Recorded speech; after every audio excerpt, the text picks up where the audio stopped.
My name is Anna. Today I want to tell you the story of a boy named Oliver Twist. It is a story from a long time ago, but the feelings inside it are still the same today. It is about a small boy who wanted love, care, and a home. His name was Oliver. Oliver was born in a poor house for orphans. His mother came to that place one cold night. She was weak and tired. Soon after giving birth to her baby boy, she closed her eyes and never opened them again.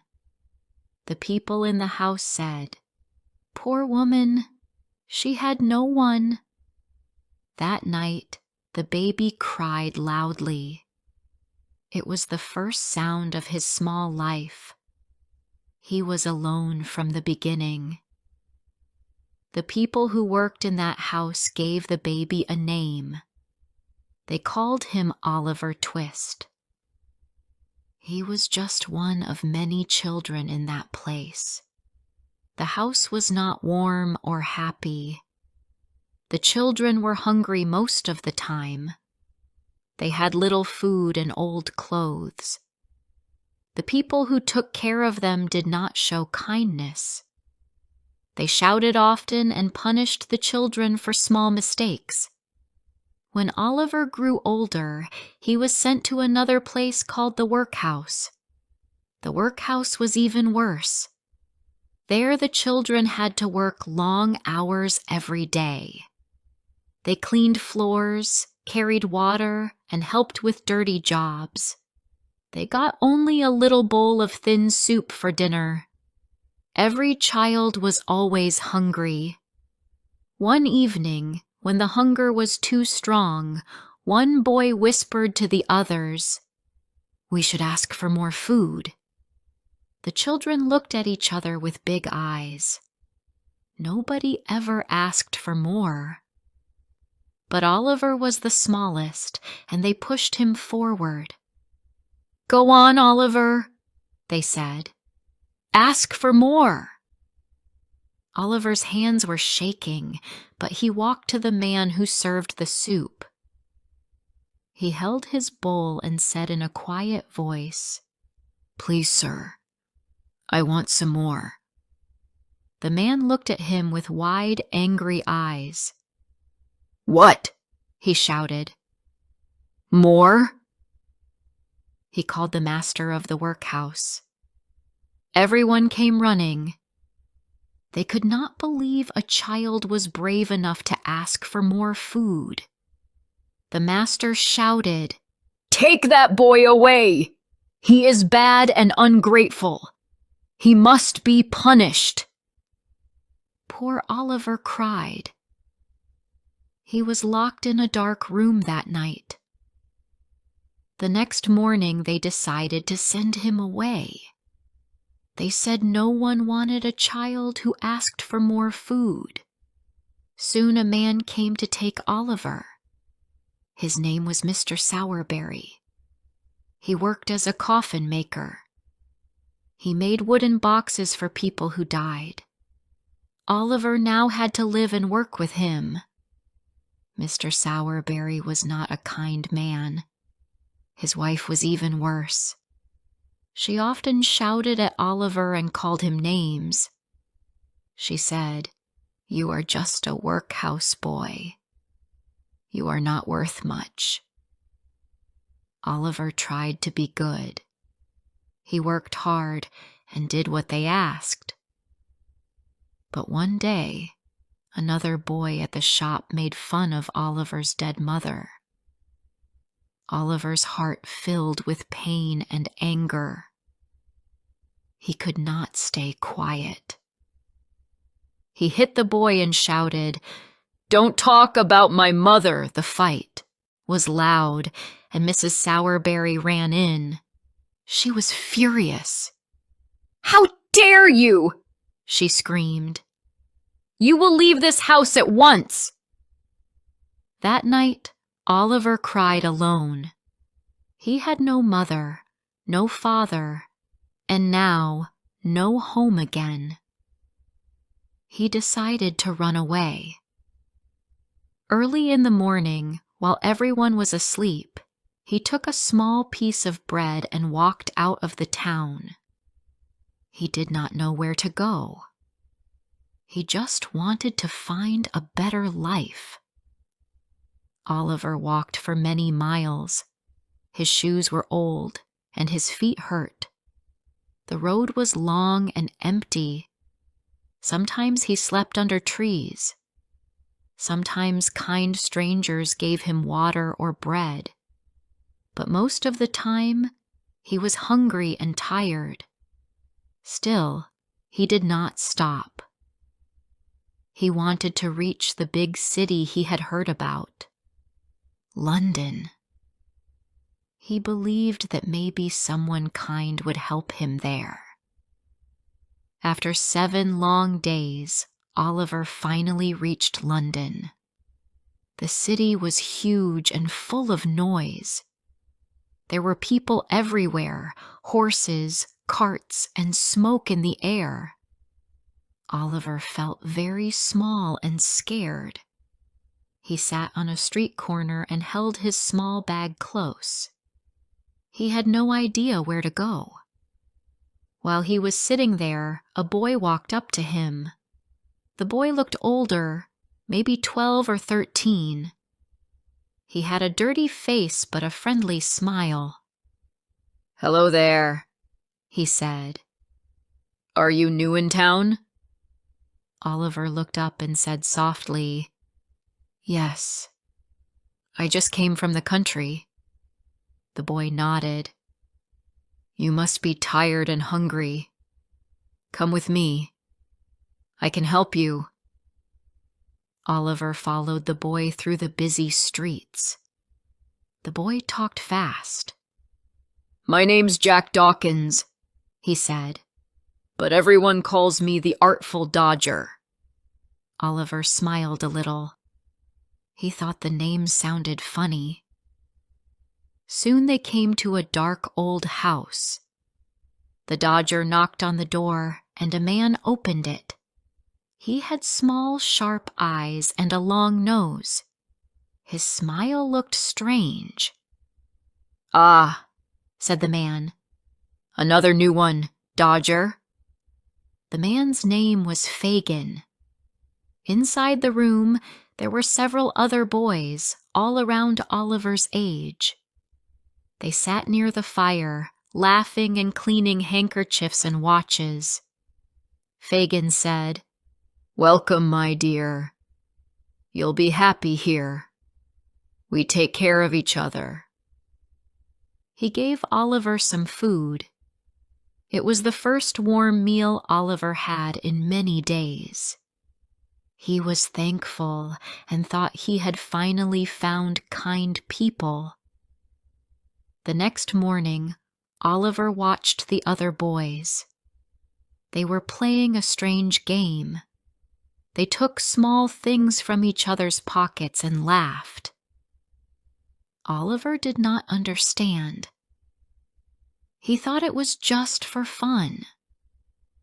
Later that day, Dodger said, "Come with us, Oliver. We'll show you the city." Oliver was happy to go. They walked down the streets until they reached a busy market. People were shopping and talking loudly. Dodger and another boy walked close to a man reading a book. Oliver saw Dodger's hands move quickly into the man's pocket. Then he pulled out a wallet. Oliver gasped. He realized the truth. They were stealing! Oliver was shocked and frightened. He did not know what to do. Suddenly, the man felt his pocket and turned around. "Thief!" he shouted. "Stop him!" Dodger and his friend ran away fast, but Oliver was too slow. The people thought he was the thief. They grabbed him by his arm and shouted at him. Oliver tried to speak. "Please, sir, I didn't do it." But no one listened. The crowd took him to the police station. He was shaking and crying. The man whose wallet was stolen came too. His name was Mr. Brownlow. He was an old gentleman with kind eyes. He looked at Oliver carefully and said, "He looks very young. I am not sure he did it." But the policeman said, "We caught him running. He must be guilty." Poor Oliver stood there with tears on his face. He had no one to speak for him. He looked so pale and weak that Mr. Brownlow felt sorry for him. "He looks sick," the old man said softly. "Let's take him home and help him."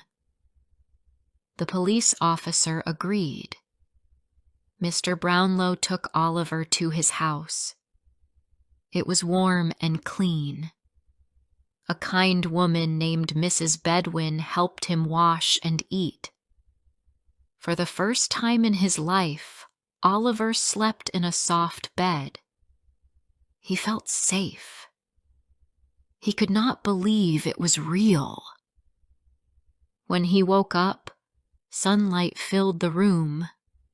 He looked around and whispered, "Maybe I have found a real home." But Oliver's peace would not last long. Far away, Fagin and the other boys were talking about him. Fagin was angry. "That boy knows too much about us," he said. "We must bring him back." And that is where Oliver's new trouble began. Before I continue the story, please like, subscribe, share, and tell me where you are listening from. Your support means a lot to me. Now let's continue. The next morning, Oliver felt warm and peaceful in Mr. Brownlow's house. The room smelled of clean sheets and breakfast. Mrs. Bedwin came in with a smile. "Good morning, dear," she said kindly. "You must eat something." Oliver smiled shyly and thanked her. He had never seen such kindness before. He thought to himself, maybe this is what a home feels like. Mr. Brownlow came into the room. He looked at Oliver and said softly, "You look better today, my boy. You were very sick when we found you." Oliver whispered, "Thank you, sir. You are very kind to me." Mr. Brownlow smiled. "You remind me of someone I once knew," he said quietly, almost to himself. For a few days, Oliver rested and got stronger. He helped Mrs. Bedwin with small things around the house. He listened when she told stories about Mr. Brownlow's past. Sometimes, Mr. Brownlow looked at a picture of a beautiful young woman on the wall and sighed. Oliver noticed it but didn't ask. He was just thankful to be in a place where no one shouted at him or called him names. One morning, Mr. Brownlow asked Oliver to do a small task. "Oliver," he said kindly, "will you take these books back to the shop for me? It is not far, and the man there will give you the money." Oliver nodded happily. He wanted to help. He put the books in a basket and went out. The air was fresh, and he felt proud to do something good. But on the way to the shop, something unexpected happened. From behind a corner, a man suddenly grabbed his arm. "Well, well, look who it is." The voice was rough and cold. It was one of Fagin's men, Bill Sykes. His eyes were dark and full of anger. "You thought you could run away from us, didn't you?" he said. Oliver tried to pull away. "Please let me go," he cried. But Bill's hand was too strong. Another person appeared. It was Nancy, a young woman who worked with Fagin and Bill. She looked at Oliver with worry. "Bill, don't hurt him," she said softly. "He's just a child." But Bill didn't listen. He pulled Oliver into a dark alley and pushed him into a carriage. The door closed, and the horses began to move. Oliver shouted for help, but no one heard him. When they reached Fagin's old house, Oliver was dragged inside. Fagin smiled his strange smile. "My dear boy," he said slowly, "you left us too soon. We missed you." Oliver looked down, afraid. "Please, sir, I didn't steal anything. I just want to be good." Fagin laughed. "Good? Oh no, my dear. You belong here." Days passed, and Oliver felt trapped. Fagin gave him little food and kept him in the dark house. The other boys laughed and teased him. Only Nancy showed him small kindness. She brought him bread and whispered, "Don't lose hope, Oliver. You're not like them." Her voice was sad, as if she wished for a better life too. One night, Bill Sykes came back with a plan. "We have a job to do," he said. "We'll take the boy with us." Fagin looked surprised. "Oliver? He's too small." Bill shook his head. "He can crawl through small windows. He'll help us get inside." Oliver felt fear in his heart. He didn't understand what they were planning, but he knew it was wrong. That night, under a dark sky, Bill and another man took Oliver to a quiet street. They stopped near a big house with tall windows. Bill whispered, "Now, boy, go inside through that window and open the door for us." Oliver's heart pounded. "Please, sir," he begged. "Don't make me do this." Bill lifted his hand angrily.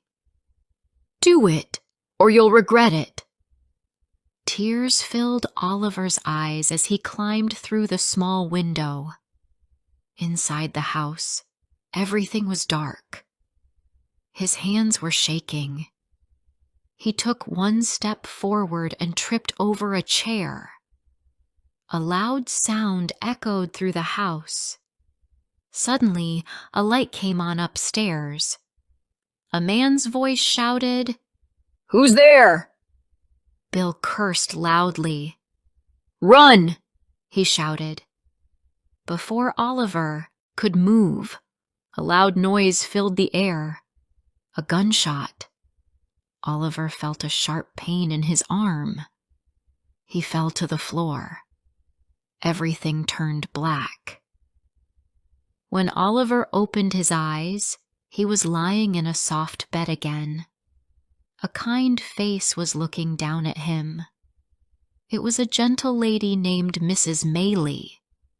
She said softly, "You are safe now, my dear. Don't be afraid." Oliver tried to speak, but his voice was weak. She continued, "You were hurt, but we took care of you. You're safe here." Oliver looked around. The room was bright and full of flowers. A young girl sat by the window. She smiled warmly. "Hello," she said. "I'm Rose.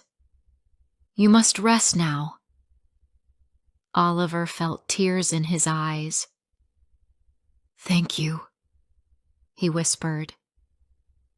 "You are so kind." For many days, Mrs. Maylie and Rose took care of him. They gave him food, medicine, and gentle words. They never asked who he was or where he came from. They just helped him heal. Oliver could not believe that such people existed. Every night, he prayed quietly. "Thank you, God, for these kind hearts." When Oliver was stronger, he told them his story. He spoke about the workhouse, Mr. Brownlow, Fagin, and the thieves. Mrs. Maylie and Rose listened with sad eyes. Rose touched his hand and said softly, "You have suffered so much, but you are safe now, and you will never go back to that life." As the days passed, Oliver began to smile again. He helped Rose water the flowers and read books aloud. The house was filled with peace. One evening, as the sun went down, Oliver said, "I feel happy here. It feels like home." Rose smiled. "You deserve happiness, Oliver." But outside their small world, danger was still waiting. Fagin and Bill Sikes were angry that Oliver had escaped again. Fagin shouted, "If the boy talks, we are all in trouble." He looked at Nancy. "You must find out where he is." Nancy's face turned pale. "I can't," she whispered. "He's a child. Let him live." Fagin's eyes grew dark. "Do as I say, or you'll be sorry." That night, Nancy walked through the streets, thinking about Oliver. She remembered his kind eyes and soft voice. Something inside her heart changed. She no longer wanted to live among thieves. She wanted to do something good for once. She decided to help Oliver, even if it meant danger for her. The next evening, she secretly met a man named Mr. Brownlow. She told him everything: where Fagin lived, what they planned, and how Oliver was safe with Mrs. Maylie. Mr. Brownlow listened carefully. "You are a brave woman," he said. "We will save the boy, and maybe we can help you too." Nancy smiled sadly. "I don't want anything for myself. Just keep the boy safe." Her eyes filled with tears. She knew what would happen if Fagin and Bill found out what she had done. A few days later, Fagin heard that someone had told the police about their gang. He became suspicious. "Who betrayed us?" he shouted. When he learned that Nancy had met with strangers, his face turned red with anger. He told Bill Sikes. Bill was furious. That night, Nancy was waiting for him at home. She said softly, "Bill, I did it to save the boy. He's innocent." But Bill did not listen. His rage was stronger than his love. What happened that night would change everything. While Oliver rested peacefully at Mrs. Maylie's house, he had no idea that the woman who tried to protect him was now in great danger. The morning was quiet and calm in the Maylie house. Oliver sat near the window, watching the sun rise. He felt peaceful. He was happy to live with kind people at last. But far away, in the dark streets of London, a terrible thing had happened. Nancy, the woman who tried to protect him, had been hurt by Bill Sikes. When people in the city found her, it was too late. Her last words were about Oliver. "Please," she whispered, "save the boy."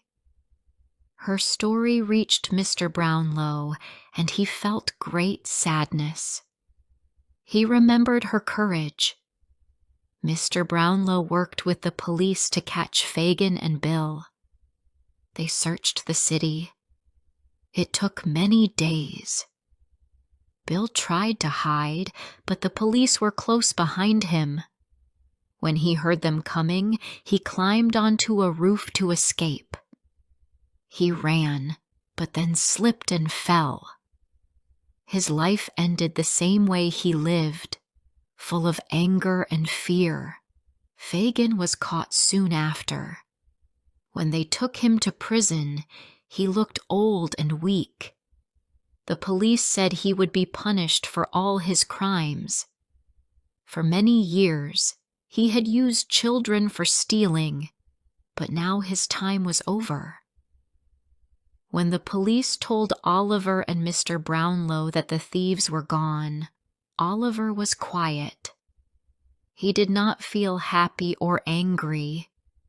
He just felt tired. So many people had hurt him, but also many had shown kindness. He thought about Nancy, Rose, Mrs. Maylie, and Mr. Brownlow. There are still good people in the world, he said softly to himself. A few days later, Mr. Brownlow visited Mrs. Maylie's house. When he saw Oliver, his eyes filled with tears. He said, "My dear boy, I have found something very important. It is about who you really are." Oliver looked at him with surprise. "About me, sir?"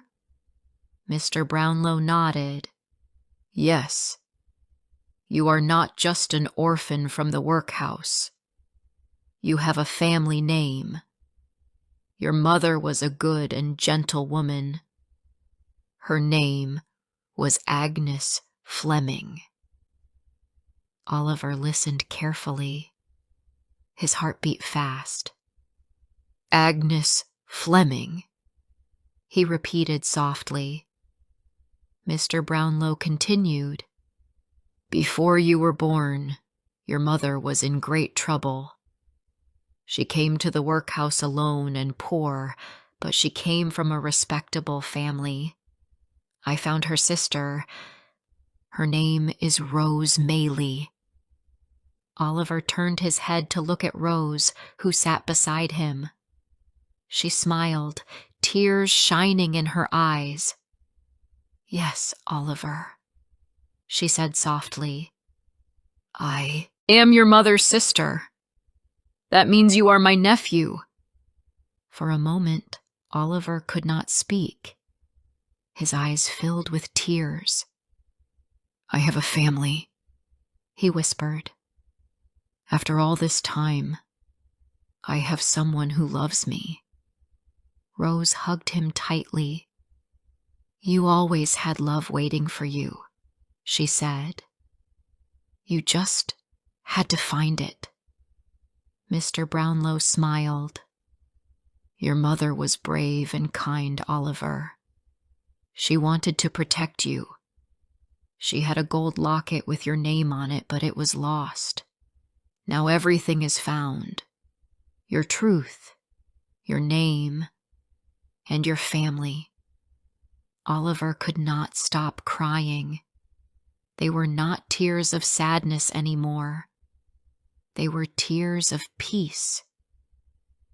After so much pain, he finally knew who he was. Life began to change after that. Oliver stayed with Rose and Mrs. Maylie. Mr. Brownlow became like a grandfather to him. He taught Oliver how to read better, how to write letters, and how to tell stories. Oliver loved learning. Every morning, he helped in the garden and fed the birds.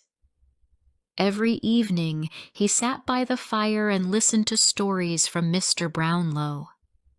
Sometimes He thought about the old days, the workhouse, the cold nights, and the hunger. He remembered the children who still lived there and hoped that one day someone would help them too. "No child should feel hungry and alone," he said once to Mr. Brownlow. The old man nodded. "That is true, Oliver. You know what loneliness feels like, so you will always show kindness." Rose often told him, "Your heart is pure, Oliver. Your mother would be proud of you." Those words gave Oliver strength. He promised himself that he would never forget the people who had helped him. Years passed. Oliver grew taller and stronger. He loved reading books and helping others. He often visited the poor children in the town, bringing them food and clothes. He told them stories and made them smile. Everyone who met him said, "He is a good boy with a good heart." One day, when Oliver and Mr. Brownlow were sitting in the garden, the old man said, "Do you remember the first day I met you?" Oliver smiled. "Yes, sir. You took me from the police station when no one believed me." Mr. Brownlow laughed softly. "You looked so small and scared, but I saw something in your eyes, something honest." Oliver looked down and said quietly, "You gave me a chance when nobody else did. I will never forget that." Mr. Brownlow patted his shoulder. "You deserved it, my boy. Everyone deserves kindness once in their life." In the evening, Rose played music on the piano and Mrs. Maylie sang softly. Oliver listened and felt thankful. The house was full of light, laughter, and love. It was the kind of life he had always dreamed of. Sometimes at night, he looked at the stars and thought of his mother. "I hope you can see me, Mama," he whispered. "I am happy now. I have a family and people who love me." He felt a warm peace in his heart, as if his mother's spirit was smiling down from the sky. The story of Oliver Twist is a story of pain and hope, of sadness and love. It shows that even in the darkest places, there can be kindness. It teaches us that one good heart can change a life. Oliver never forgot the people who helped him. He lived with Mr. Brownlow and Rose for many years. He grew up to be gentle and wise. He never became rich, but he became happy. And that was enough. In the end, Oliver Twist was not just the boy from the workhouse. He was the boy who wanted love, and he found it. He found it in the hearts of kind people who cared when no one else did. And that, my dear listener, is the story of Oliver Twist. The boy who began life with nothing but ended with everything that truly matters: love, home, and hope.